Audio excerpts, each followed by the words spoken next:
그러셨습니다. 아리마대 사람 요셉의 무덤에 예수님이 장례되셨어요. 그랬더니 사람들이 와서 아리마대 사람한테 시비를 거는 거예요. 사형당한 죽은 죄수한테 그 비싼 무덤을 내주다니 자네 미친 거 아니야? 아리마대 사람 요셉이 얘기했다는 거죠.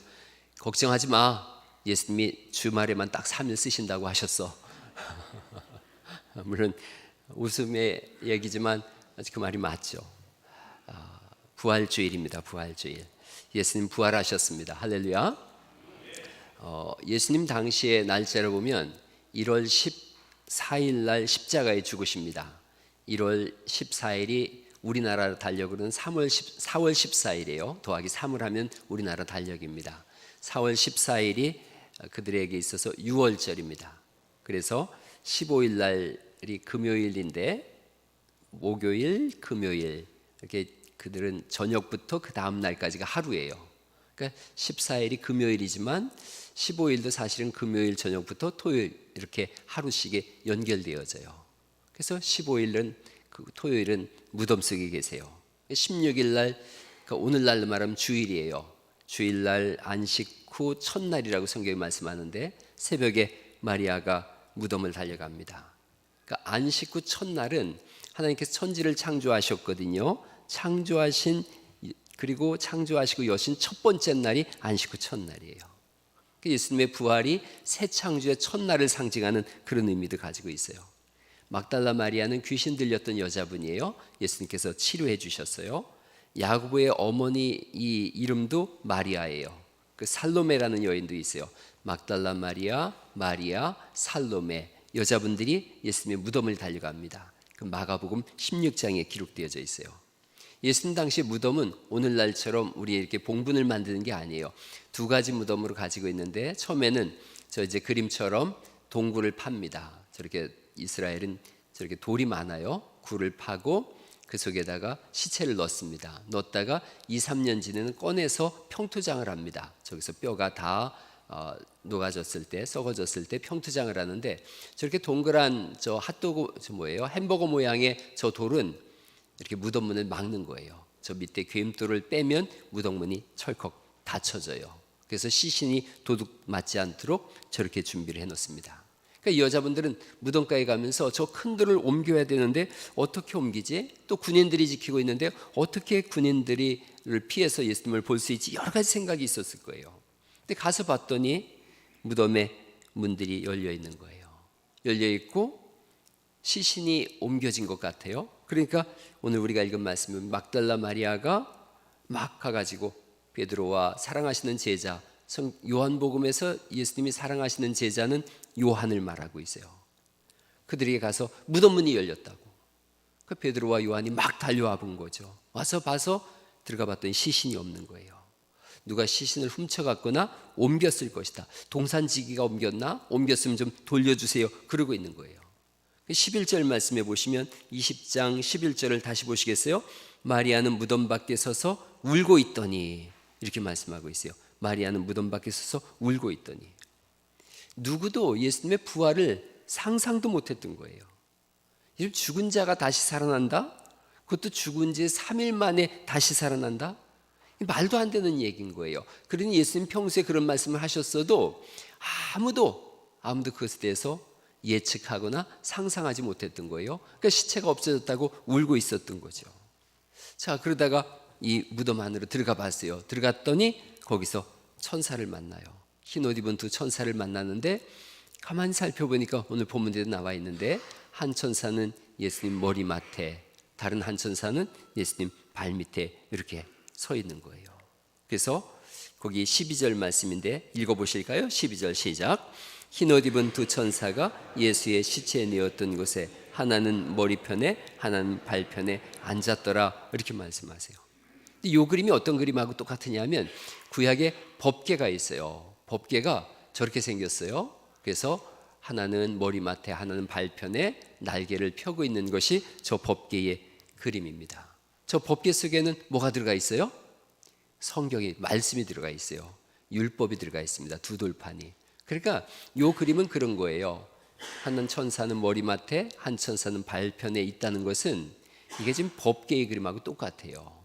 그리고 법계 속에는 율법이 들어가 있듯이 말씀이신 그리스도 예수님을 상징하는 모습이 이 속에 다 있어요. 그런데 다른 것이 하나 있어요. 여기에 예수님이 안 계신 거예요. 부활하신 거예요. 정말로 살아나신 거예요. 그리고 성경은 그날을 안식 후 첫날이라고 말씀하세요. 다시 한번 이걸 굉장히 중요한 의미들이 이 속에 들어가 있어요. 유대 절기에 있어서 1월 14일은 유월절이에요. 유월절. 그리고 1월 15일은 무교절이에요. 저 교자가 이스트, 누룩이란 뜻이에요. 누룩 없는 떡을 먹어요. 그리고 1월 16일 날이 초실절이에요. 첫 열매를 드린다 그래서 초실절이에요. 근데 예수님이 언제 부활하셨느냐? 저 초실절 새벽에 부활하신 거예요. 이게 어떤 의미를 가지냐면 보리는 4월에 추수해요. 보리하고 밀 중에 보리가 4월에 추수하는데 저렇게 비슷한 것 같아도 좀 달라요. 이쪽 편에 있는 것이 보리고 왼편에 있는 것이 밀이에요. 저 보리가 밀보다 7주 일찍 추수합니다. 보리를 왜 심느냐 하면 보릿고개를 넘어야 되거든요. 우리나라도 옛날에 보릿고개가 있었어요. 배고픈 시절이에요. 춘 공기를 지내야 되는데 보리가 빨리 열매를 맺으니까 그걸 먹으면서 버텼던 거예요. 그래서 보리를 심고 첫 열매를 거두는 날이 안식 후 첫날이에요. 보리를 거두는 것도 대개 이 사람들은 의미를 두고 거둡니다. 예루살렘 성에서 보리를 키우는 사람 중에 한 분을 선정을 해요. 예를 들어서 우리 중에서 예를 든다면 이제 염종국 집사님께 집사님 올해는 집사님 밭에서 보리를 거두기를 원합니다. 첫 열매를 하나님께 드리기를 원합니다. 그러면 큰 기쁨이에요. 이 가문의 영광이에요. 그러면 이제 집사님이 알아요. 우리 밭의 첫 열매는 요거다라는 걸 알아요. 그러면 거기다가 이렇게 줄을 매놓습니다. 이게 첫 열매다라는 걸. 그리고 혹시나 실수해서 그 옆에 것이 있을 수도 있으니까 한 단을 다 베서 이걸 가지고 제사장한테 갖다 줍니다. 그럼 제사장이 이걸 들고서 하나님 앞에 이렇게 요제로 드린다 그래요. 요제. 저 요자가 요람할 때 그 요자예요. 흔들 요자예요. 이렇게 흔들어서 하나님 앞에 드리는데 이렇게 들고 동쪽, 서쪽, 남쪽, 북쪽으로 이렇게 흔들어요. 위아래로 흔드는 것은 상천하지의 하나님을 상징하고 있고 동서남북의 편만하신 하나님을 상징해요. 그래서 흔들어서 드려요. 그리고 흔든다는 의미는 깨운다라는 의미가 있어요. 잠을 잘 때 이렇게 깨우는 거거든요. 그 요제의 시간에 보리단을 이렇게 흔들면서 아침을 깨우고 천지 사방에 계신 하나님께 이 첫 열매를 드립니다라고 하는 그 요제의 시간에 가장 신비로운 일이 일어난 거예요. 십자가에 죽으신 예수님이 부활하신 거예요. 이 부활이라는 것도 그냥 죽었다 살았다 이런 얘기가 아니에요. 뜨이야 메띠임이라는 히브리어를 썼어요. 그냥 이 아침에 한번 해보실래요? 뜨이야 메띠임. 그 낯선 말이지만 뜨이야 메띠임 하면은 사망을 이겼다 이런 뜻이에요. 죽음을 이겼다. 그러니까 죽음을 이겼으니까 영원히 죽지 않는다는 뜻이에요. 죽었다가 살았다가 다시 죽는 게 아니에요. 살아나서 다시는 죽지 않는 거예요. 죽음이 들어온 경위를 우리가 잘 알고 있어요. 하나님께서 아담과 하와를 에덴 동산에 만드시고 선악과를 주세요. 먹지 말라 하세요. 먹으면 죽는다 그러세요. 뱀이 와서 속삭이죠. 선악과 먹어. 안 죽어. 하나님처럼 될까 봐 하나님 못 먹게 하시는 거야. 하나님을 불신합니다. 그로 인하여 생명이 끊어져요. 이 선악과를 먹지 말라 먹으라 이런 말씀은 하나님에 대한 계명을 어긴 뜻도 되어지지만 오늘날로 말하면 반란이 되는 거예요. 반란. 하나님의 백성이 왕이신 하나님을 향한 반란이에요. 그렇게 함으로써 죽음이 들어왔어요. 죽음이 생명을 이긴 거예요. 그래서 죽음 아래 온 인류가 다 멸망하게 되어졌어요. 죽음을 끌고 온 마귀가 있어요. 그런데 창세기 3장 15절이 하나님께서 이 죽음을 이기는 방법을 우리에게 들려주셨어요. 창세기 3장 15절은 구약의 요한복음 3장 16절이다 이런 표현도 쓰고 최초의 복음이다 그래서 원복음이라고도 합니다. 한번 창세기 3장 15절 말씀 같이 한번 읽어보시죠. 시작. 내가 너로 여자와 원수가 되게 하고 내 후손도 여자의 후손과 원수가 되게 하리니 여자의 후손은 내 머리를 상하게 할 것이요 너는 그의 발꿈치를 상하게 할 것이니라. 아멘. 쉬운 성경은 그렇게 써 있어요. 또 읽어보죠. 시작. 여자의 자손이 내 머리를 부수고 너는 그의 발꿈치를 물 것이다. 이렇게 돼 있어요. 이게 그 영어 성경을 보니까 그 여자의 후손은 뱀의 머리를 크러쉬 하면 박살낸다 이런 뜻이에요. 박살낼 것이다. 그리고 너는 그 여자의 후손의 발 뒤꿈치를 스트라이크, 상처를 입힐 것이다. 이렇게 되어 있어요. 여자의 후손은 예수 그리스도이세요. 마리아를 통해서 오신 예수님이세요. 그분이 6월절에 십자가에서 죽으세요.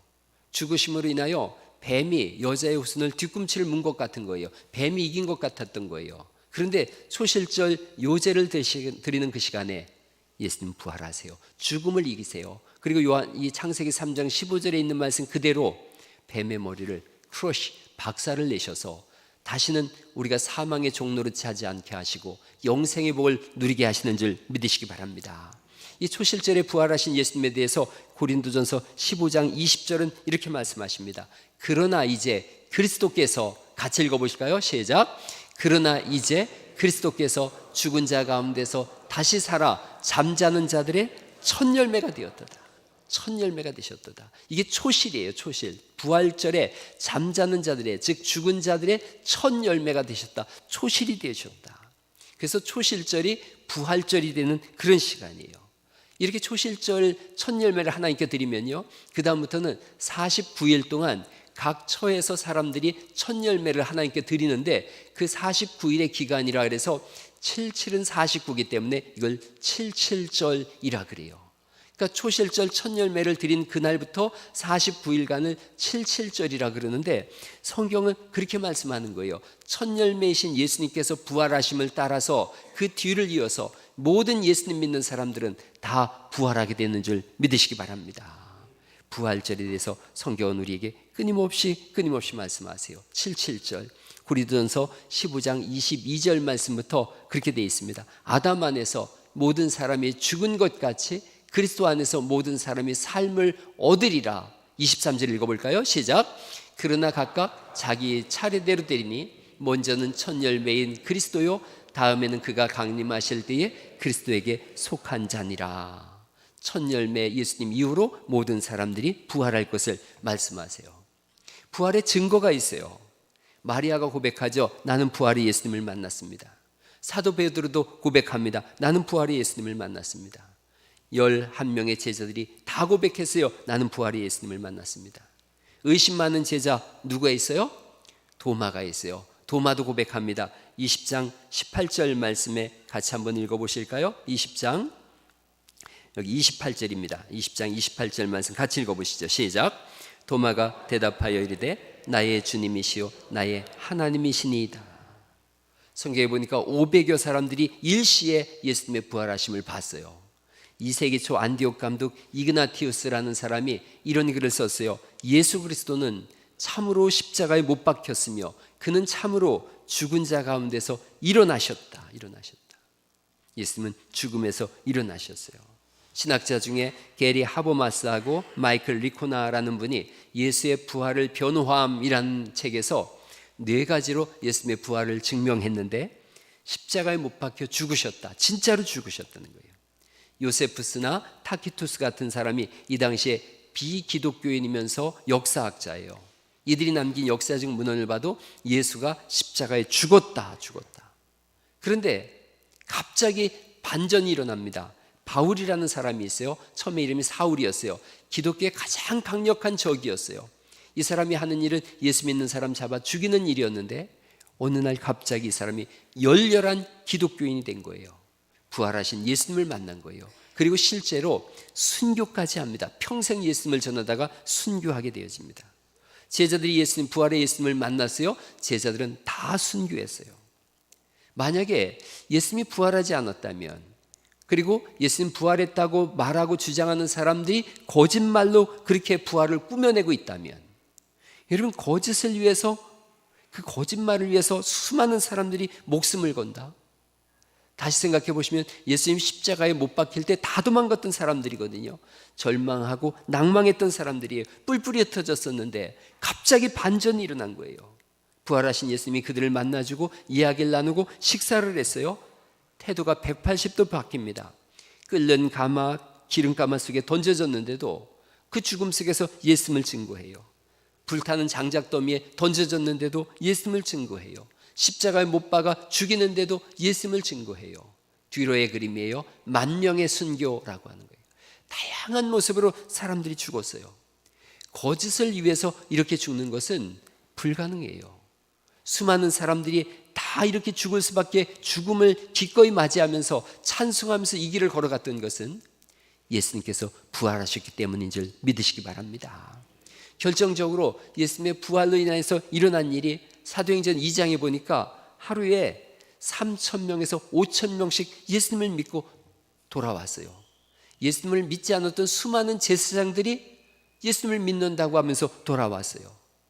1세기 때 초대교회는 5만에서 10만 명 정도의 교인이 있었다고 역사가들은 적고 있어요. 예수님의 부활을 본 사람들이 교회로 몰려들기 시작한 거예요. 그러면 왜 이렇게 부활이 중요하냐 이거예요. 부활이 왜 그렇게 중요한가?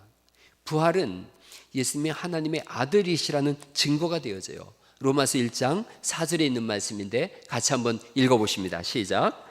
성결의 영으로는 죽은 자들 가운데서 부활하사 능력으로 하나님의 아들로 선포되었으니 곧 우리 주 예수 그리스도시니라. 죽은 자 가운데서 부활하심으로 인해서 예수님께서 하나님의 아들이시라는 증거가 된 거예요. 하나님의 아들이면 아들이 아니면 이럴 수가 없거든요. 또 하나는 부활하심으로 인해서 우리가 가지고 있었던 죄의 문제를 해결하셨다. 로마서 4장 25절에 있는 말씀인데 또 같이 한번 읽어보십니다. 시작. 예수는 우리가 범죄한 것 때문에 내줌이 되고 또한 우리를 의롭다 하시기 위하여 살아나셨느니라. 우리의 범죄를 위하여 십자가의 제물이 되신 거예요. 우리의 죄를 대신 짊어지신 거예요. 거기서 끝나지 않고 우리를 의롭다 함을 완성하기 위해서 부활하셨다라고 말씀하세요. 그리고 예수님의 부활의 중요성 중에 가장 결정적인 이유 중에 하나는 예수님 부활하셨기 때문에 우리도 동일하게 예수 믿는 사람들도 부활하는 줄 믿으시기 바랍니다. 고린도전서 15장 51절 말씀부터가 고린도전서 15장 부활장이라고 하는데 천천히 같이 한번 여러분이 100년 뒤에 어떤 사람들은 10년, 20년, 30년 뒤에 이런 일들을 겪을 테니까 미래에 이런 일이 일어날 걸 한번 같이 한번 읽어보시죠. 시작. 보라 내가 너희에게 비밀을 말하노니 우리가 다 잠잘 것이 아니요 마지막 나팔에 순식간에 홀연히 다 변화되리니 나팔 소리가 나매 죽은 자들이 썩지 아니할 것으로 다시 살아나고 우리도 변화되리라. 이 죽을 것이 죽지 아니함을 입으리로다. 부활하는 거예요. 다시 사는 거예요. 지난주에 우리 최양호 성도님하고 대화를 나눴는데 진짜로 다시 산단 말입니까? 아니 그걸 공짜로 준단 말입니까? 그런데 예수를 안 믿을 이유가 뭐가 있습니까? 공짜로 영원히 산다고 하는데 그런 얘기를 해서 우리가 맞다고 하는 그런 시간들을 가졌어요. 여러분 정말로 부활이 있음을 믿으시기 바랍니다. 영생이 있습니다. 그래서 성경은 우리에게 이 부활절 아침에 들려주는 거예요. 부활을 준비하면서 사는가? 예수님을 믿고 부활을 믿는다면 그 부활을 준비하면서 사는가? 저는 여러분이 여기 계신 저나 여러분이 똑같이 이런 고백이 있다고 믿어요. 부활하신 예수님께서 내 심령에 찾아오셨고 또 분명한 믿음을 허락해 주셨고 내 삶이 다하는 날 나도 영원한 하나님 나라에서 다시 산다, 부활한다, 이것을 알고 믿고 증거하는 삶이 우리 그리스도인의 삶이고 신앙 고백인 줄 믿습니다. 가장 불쌍한 인생은 영원한 세계를 준비하지 않는 사람이에요. 똑똑한 것처럼 말하는 사람들도 있습니다. 목사님 예수 믿으면 구원받는다면서요. 예수 믿는다고 고백하면 구원받는다면서요. 그럼 지금 이 세상에서 실컷 즐기고 놀고 누리고 살다가 죽기 직전에 예수 믿습니다. 그리고 천국 가면 되지요. 그런 아주 똑똑한 사람들도 있어요. 아주 영악한 사람들도 있습니다. 근데 제가 그런 질문을 들을 때마다 이렇게 표현합니다. 예수님을 부모님으로 한번 치환해서 한번 생각해 보세요. 부모님은 다 주시거든요. 심지어 생명까지 주실 정도로 자녀를 사랑하는 게 부모님이에요. 그래서 그 사랑을 알았어요. 알고서 이렇게 반응한다고 생각해 보세요. 어차피 부모님이니까 당연한 거 아니겠어요? 어차피 부모님이니까 나 사랑하는 거 당연하고 나에게 다 주는 거 당연한 거 아니겠어요? 그리고 부모님이 저한테 늘 말씀하시더라고요. 많은 거 안 바란다고. 그저 사랑한다고 하고 믿기만 한다고 하면 된다고. 아이, 맞죠. 그럼 알겠어요. 제가 부모님 돌아가시기 전에, 아니면 제가 죽기 직전에 멋있게 한마디 하고 죽지요. 뭐 부모님 사랑합니다, 믿습니다, 그리고 죽지요. 이런 사람은 악당이죠. 악당. 그 어리석은 사람이죠. 언제 죽을지 누가 알고 있어요? 어리석은 사람들도 있습니다. 이렇게 얘기하는 사람들도 있어요. 지금 제가 젊습니다. 지금 제가 어립니다. 그런데 할 일이 너무나 많습니다. 은퇴하고 나면 그때 열심히 주의 일도 하고 신앙생활도 그때 열심히 할게요. 똑똑한 것 같은데 그렇게 말하는 성도님이 계셨대요. 그분이 어느 날 아프니까 장로님이 신방 가셨답니다. 신방 가는데 꽃이 다 시들고 다 떨어져 가지고 냄새나는 볼품없는 꽃을 가지고 갔다는 거예요. 뭔 얘기 하려는지 아시겠죠? 그 성도님이 꽃을 바꾸도 기분 나쁜 거예요. 아니, 뭐 이런 꽃을 갖다 주고 그래요? 그 장로님이 그렇게 얘기하셨다 그래요. 집사님께서 이 시들고 다 떨어진 꽃과 같은 삶으로 하나님께 드린다고 하면서요, 그렇게 얘기하지 않습니까? 시들고 다 떨어져서 아름다움도 없고 향기도 없는 꽃일 때 하나님께 드린다고 하지 않았습니까? 이러면 신앙생활은 지금 하나님께 드리는 것인 줄 믿습니다. 언제가 지금 가장 젊을 때인가? 지금이거든요. 가장 아름다운 시간에, 가장 화려한 시간을 하나님께 드리는 사람들, 그들이 부활을 준비하는 사람들인 줄 믿습니다. 저는 세월이 지나가면서 이렇게 여러분들이 연세가 많아지고 그럴 때에 꼭 기억해야 돼요. 이 교회를 세워갈 때 헌신하고 수고한 분들의 그 수고를 여러분 알아주세요. 나이가 많이 들면 더 이상 일할 수 없는 때가 있어요. 그럴 때 저 사람 일도 못해 이렇게 얘기하지 마시고, 저분이 기도하고 헌신함으로 인해서 이 교회가 세워졌다, 그들의 수고와 헌신을 알아주세요. 그리고 지금 열심 있는 분들을 격려하세요. 성도님의 열심과 헌신을 통해서 또 다음 걸음이 걸어지고 다음으로 교회가 또 세워지고 미래가 준비되어집니다. 이런 서로를 알아주는 은혜가 있기를 간절히 축원합니다. 부모의 간절한 기대와 소망이 있습니다. 저도 두 아이를 키운 부모로서 간절한 소망이 있어요. 예수님 믿고 영생하는 거예요. 저는 정말로 예수님을 믿거든요. 하나님 나라가 있음을 알거든요. 그러니까 내 아이들한테 가장 물려주고 싶은 게 뭐냐? 하나님 나라예요. 그런데 어린 사람들이나 젊은 사람들은 이게 가슴에 안 와닿습니다. 제가 이렇게 한번 생각을 해봤어요. 이 말씀을 준비하면서 100억 원을 가진 분이 계신다고 생각해 보세요. 100억 원을 가진 분인데 100살이 되셨어요. 죽음이 목전에 있어요. 그럴 때 제가 가서 이렇게 얘기한다고 생각해 보세요. 실제로 그런 능력이 있어서, 어르신 제가 10년을 더 살게 해드릴 테니까 90억 원을 내게 주시겠습니까? 안 줘. 그런 사람 손 들어보세요. 그런 사람 없을 거예요. 당장이라도 내가 90억 원을 드릴 테니 10년을 더 살게 해주세요. 그렇게 얘기할 거예요. 그런데 거꾸로 20살인 청년한테 가서 내가 나중에 10년 더 살게 해줄 테니까 90억 원 내게 줘. 그러면 어떻게 할까요? 거절할 거예요.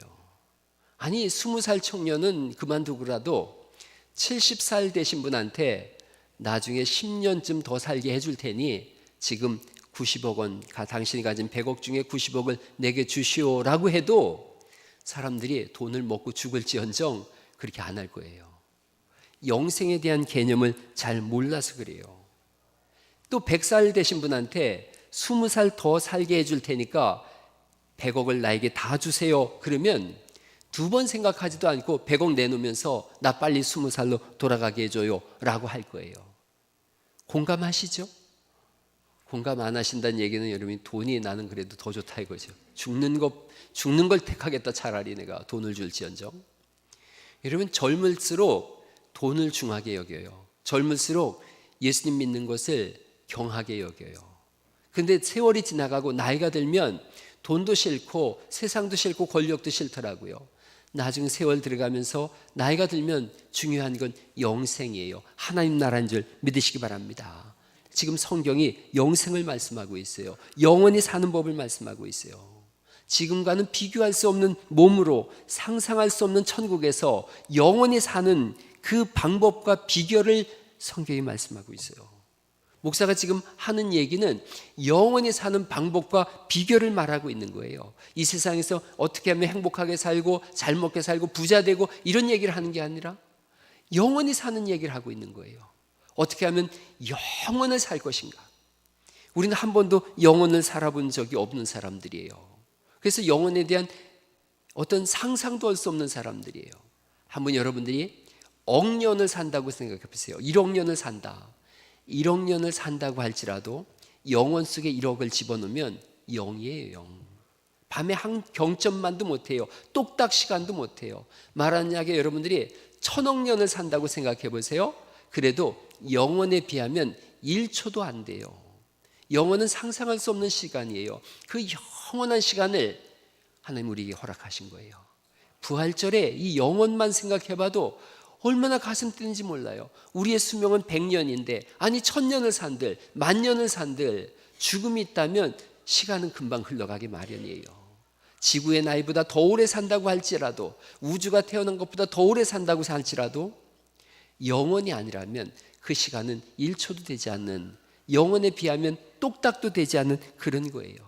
주님 우리에게 영원을 허락하셨고 영원의 세계 속에서 우리를 부르고 계심을 믿으시기 바랍니다. 죽음을 이기게 하신 거예요. 이기게 하신 거예요. 제주도에 가면 서귀포가 있고요. 그리고 그 옆에 서복공원이 있어요. 저 서복공원은 진시 황제가 자기 신하 중에 서복을 보내서 불로초를 구해와라. 불로초가 한라산에 있었다고 믿었대요. 그래서 거기를 갔다가 서복이 돌아서서 간 곳이다 그래서 서귀포 이렇게 써 있다 그래요. 서귀포. 그런데 영생을 얻으려고 그렇게 발버둥을 쳤어요. 진시황이 다 가졌지만 영생이 없는 거예요. 발버둥 쳤어요. 49살에 죽었어요. 생각해 보니까 진시황은 죽음이 얼마나 무서운지를 안 사람이에요. 영원히 산다는 게 얼마나 소중한 것인지를 안 사람이에요. 그러나 영원히 사는 방법을 몰랐어요. 발버둥을 쳤어요. 발버둥을 쳤어요. 그러나 결국은 죽었어요. 예수님 우리에게 오셔서 영생을 주셨고 영생이 있음을 알려주시려고 부활하셨으며, 그리고 이 아침에 우리에게 말씀하는 거예요. 예수님 믿으면 영생한다고 말씀하시는 줄 믿으시기 바랍니다. 저는 우리의 어린 시절 친구들이 이 시점에 정말로 예수님 믿고 헌신하기를 간절히 바랍니다. 나이가 들고 주님 앞에 헌신하는 것도 너무 아름다운 일입니다. 그러나 어린 시절부터 예수님을 깊이 만나고 헌신함으로 인해서 그 평생의 삶이 주님 앞에 드려질 수 있다면, 주와 동행하는 거룩한 삶을 살 수 있다면 그것보다 소중한 일은 없습니다. 또 아직도 예수님을 영접하지 않는 분들이 계신다면 이 시간에 예수 그리스도를 마음으로 받아들이세요. 예수님 내 안에 오세요. 나를 구원해 주세요 라고 기도하면 성경의 약속대로 하나님 우리에게 영원한 천국을 허락하시는 줄 믿으시기 바랍니다. 우리가 부모님과 영원히 살 수 있는 길, 또 사랑하는 성도들과 이웃들과 영원히 살 수 있는 길은 한 가지밖에 없습니다. 예수님 믿는 것밖에는 없습니다. 세상은 예수님 믿고 영생하는 것에 대해서 관심도 없고 또 없다라고 생각을 합니다. 로버트 잉거슬이라고 하는 탁월한 웅변가가 자기 형제가 죽었어요. 그 시체를 앞에 놓고 이런 얘기를 했는데 이게 인생이 할 수 있는 얘기예요. 이런 겁니다. 인생이라는 것은 냉혹하고 황량한 영혼의 두 봉우리 사이에 있는 좁다란 골짜기다. 우리는 그 높은 봉우리 너머를 쳐다보기 위해 애를 썼으나 그것은 우리에게 헛된 일이다. 우리는 큰 소리로 울부짖었으나 우리에게 들려오는 대답이란 단지 우리들 울음소리에 되돌아오는 메아리뿐이다. 이게 세상 사람들이 가진 절망이에요. 죽음 너머를 뭐가 있나라고 아무리 목을 빼서 봐도 모르겠고 울부짖지만 돌려오는 거는 메아리뿐인 거예요. 초라한 거예요. 죽음 앞에 초라한 인생이에요. 18세기 철학자 장폴 리히터는 더 인생의 곤고함을 썼어요. 나는 이 세계를 가로질러서 여행을 해보았고, 나는 해가 뜨는 지역에 올라가 보았고, 나는 하늘이 맞닿는 매우 황폐한 땅에도 서둘러서 가보았다. 나는 죽어서 사라지고 끝내 종말을 맞는 그 어두운 그림자에 들어진 그곳까지 내려가 보았다. 우리들, 당신과 나는 고아일 뿐이다. 이 우주의 거대한 시체 구덩이에 있는 모든 영혼은 완전히 홀로일 뿐이다. 세상은, 철학은, 과학은 그렇게 얘기합니다. 우리는 혼자다. 우리는 사라진다. 우리는 울려 퍼지는 메아리일 뿐이지 아무것도 없다. 영혼도 없다. 버트란트 러셀이라는 철학자는 우리가 세울 수 있는 인간 영혼의 거주지는 오직 절망의 뼈대에서만 가능하다. 항상하고 아무것도 없다는 거예요. 그러나 우리를 지으신 하나님은 다르게 말씀하세요. 그 아들 예수님의 죽으심과 부활을 통해서 세상의 철학과 과학과 상식과 경험이 틀렸다라고 말씀하세요. 사도 바울이 죽음 앞에 서 있어요. 아그리빠 왕이 사도 바울에게 마지막으로 너를 변론해봐라 그래요.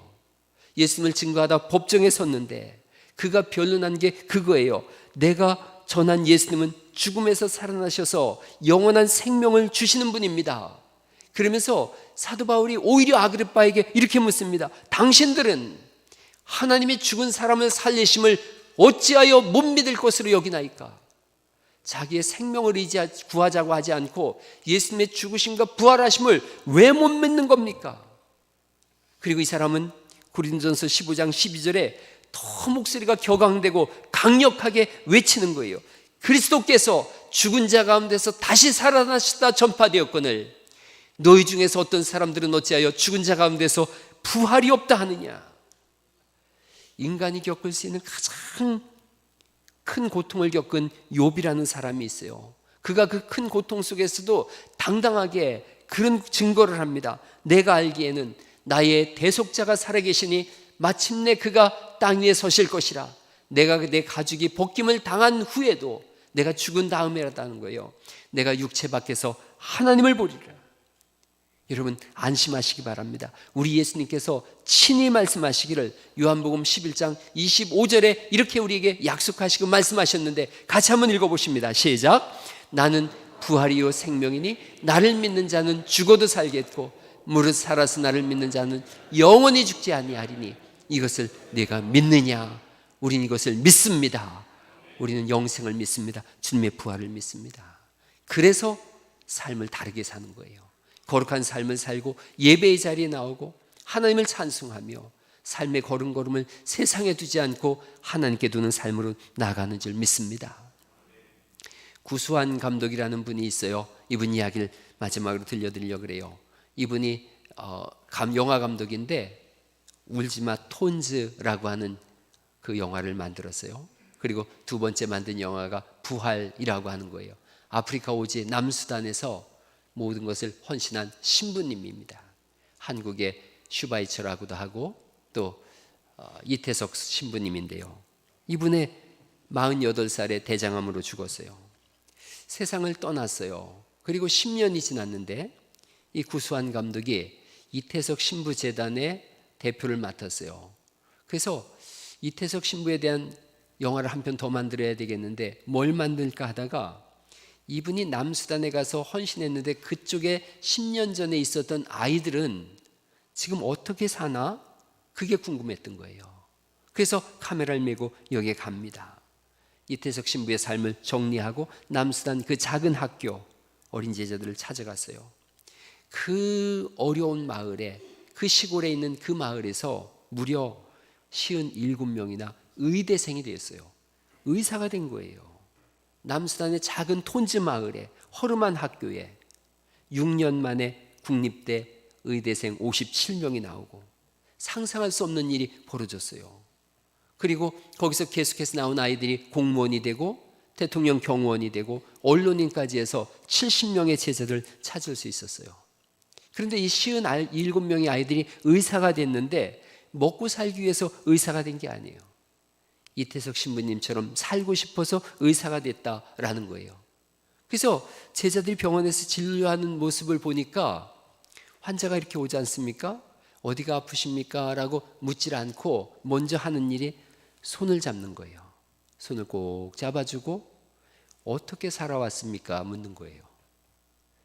그러니까 환자들이 자기 아팠던 이야기들을 쭉 하는 거예요. 그리고 나서 진료를 하는 거예요. 아니 왜 이렇게 하는 겁니까? 했더니 이게 이태석 신부님이 해오던 진료 방법이었다는 거예요. 자기들이 아픈 사람이 오면 손을 잡아주는 거예요. 그리고 말을 들어주고 이 남수단에서 이 배고픈 마을에서 얼마나 고단하게 살았습니까? 이 얘기를 하고 그들의 삶을 들어주는 거예요. 이 아이들이 57명의 아이들이 똑같이 이태석 신부님의 삶을 그대로 살고 있더라는 거예요. 어느 날은 한센인 마을에 가서 봉사를 했어요. 60명 정도 사는 마을인데 그 마을에 300명의 한센인 환자들이 모인 거예요. 의사가 없는 마을이다 보니까 의사들이 봉사활동 왔다 그러니까 다 몰려드는 거예요. 아침부터 저녁까지 밥 먹는 시간도 없어서 쫄쫄 굶으면서 진료를 하는데 어느 환자는 12년 만에 진료를 받았다고 하는 거예요. 환자에게 의사가 당신 손을 잡았을 때 기분이 어땠습니까? 라고 했더니 그분들이 다 이구동성으로 말하더래요. 이태석 신부님이 우리 곁으로 돌아온 것 같습니다 라고 대답했다 그래요. 제자들은 말하는 거예요. 신부님이 우리 옆에 계신 것 같습니다. 신부님의 일을 우리가 대신해서 너무 기쁩니다. 그분이 예수님의 사랑을 전했어요. 그랬더니 그 전해받은 그 사랑을 받은 제자들이 똑같이 하는 거예요. 그래서 이분이 원래 제목을 우리가 이태석입니다 라고 제목을 맞춰서 영화를 만들려고 했다가 제목을 바꿨다 그래요. 부활이라고 제목을 바꿨어요. 그게 진짜 부활이에요. 예수님이 오늘날 살아나셨다면, 그리고 그 부활의 주님이 우리 안에 계신다면 우리도 예수님처럼 살아가기를 하나님 우리에게 요구하고 계심을 믿으시기 바랍니다.